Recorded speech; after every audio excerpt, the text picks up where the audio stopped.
Hello student, class 7 math and ideas का। जैसा कि मैंने कल पढ़ाया था 14.1। अब 14.2 पढ़ाने से पहले कुछ डिफिनीशन दिए हुए हैं, इसी के बारे में बताते हैं। जैसे दिया है पैरेलल लाइन, इस पर जानेंगे कि पैरेलल लाइन क्या होता है।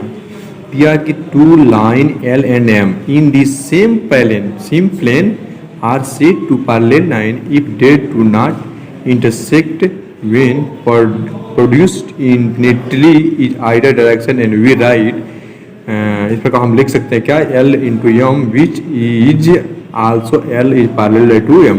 जब दो लाइन एक सीधी रेखा में चलती है और वो कहीं भी एक दूसरे को इंटरसेक्ट नहीं करती है, ठीक, इस प्रकार बने फिगर को हम पैरेलल लाइन कहते हैं। जैसे उसको हम डायरेक्शन में लिख सकते हैं, यानी we write L parallel M which read L is parallel to M। जैसे देखिए दो लाइन एक सीधी रेखा में चल रही है और एक कहीं एक दूसरे का कर रही है, इंटरसेक्ट नहीं कर रही है, इस प्रकार इसको हम कर सकते हैं पैरेलल लाइन।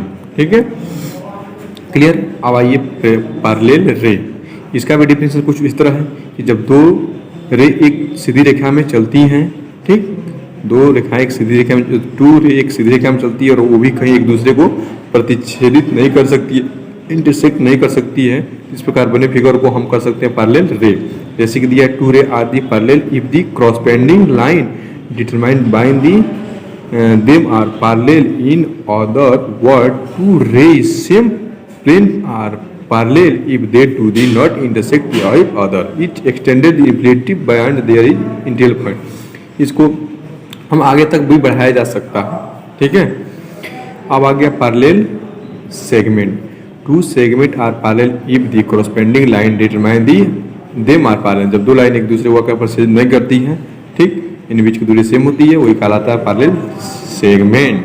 ठीक है, जैसे कि हमने फिगर में यहाँ देखते जा रहे हैं, यहाँ भी फिगर देख लीजिए आप लोग। ठीक,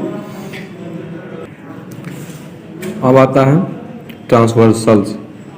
ट्रांसवर्सल में होता है कि a line intersected to a more given line a plane at difference point are called a transversal to given lines.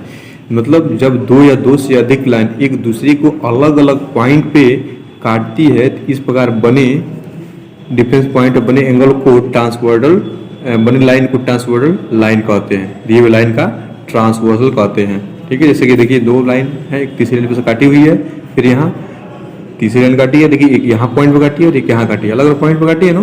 तो जब दो या दो से अधिक लाइन एक दूसरे पे क्या करती है, जब प्रतिच्छेद करती है, काटती है, तो अलग अलग डिफरेंस पॉइंट अलग अलग पॉइंट पे काटती है, तो इस प्रकार उसको दिए हुए लाइन का ट्रांसवर्सल कहते हैं। जैसे कि फिगर यहाँ नीचे कुछ दिए हुए हैं, आप लोग देख सकते हैं। ठीक है, अब आता है कि अगर angle made by transversal with the two line, जब दो लाइन काटा जो ट्रांसवर्सल होता है उस पर किस प्रकार एंगल बनता है। ठीक, जैसे कि मान लीजिए जब दिया we learn about the made a transversal with given line some this angle can be pairs together violate the vegetable deal okay. जैसे कि दो या दो से लाइन एक दूसरे को करते प्रतिच्छेद करती है, काटती है, तो वो अलग अलग दो पॉइंट पर काटती है। तो देखिए इस प्रकार ये यहाँ एंगल बनता है, यहाँ एंगल बनता है, यहाँ बनता है। तो इस प्रकार ये जो बने जो फिगर होते हैं, इसमें एक दूसरे को जो प्रतिच्छेद जहाँ करती है, तो उसमें क्या एंगल बनता है। और तो exterior angle, the angles which are do not include in the line segment P Q R called a exterior angle. कह रहे कि दी एंगल वो एंगल जो क्या होती है, पी क्यू यानी साइड जो दिया है उसके बाहर होती है, पी क्यू यानी लिखा है ना, इसके बाहर जो होती है वही कहलाती है क्या, एक्सटीरियर एंगल। जैसे कि मान लीजिए यहाँ पे हम देख लीजिए तो 1 भी बाहर है, 2 भी बाहर है, 7 भी बाहर है, 8 भी बाहर है। ठीक है, ये क्या हो गया, एक्सटीरियर एंगल हो गया।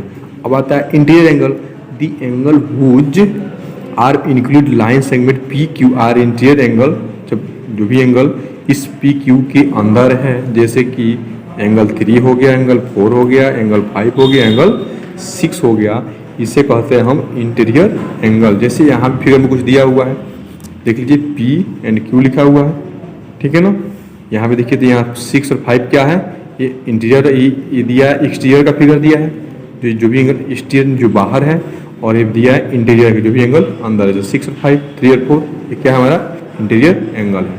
ठीक है, corresponding angle, a pair of angle in which one arm of both the angle is on the same side of transversal and the others are the direction in the same sense is called a corresponding angle। दोनों की जो दिए हुए दो pairs हो, उनकी जो दोनों एंगल्स हो वो सेम होनी चाहिए, और ट्रांसवर्सल साइड का जो एंगल होती है वो सेम होता है।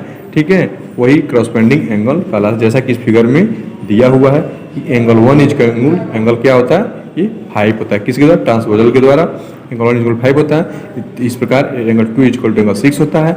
इस प्रकार हम इसको कह सकते हैं करस्पॉन्डिंग एंगल। ठीक है, अब आता है अल्टरनेट इंटीरियर एंगल।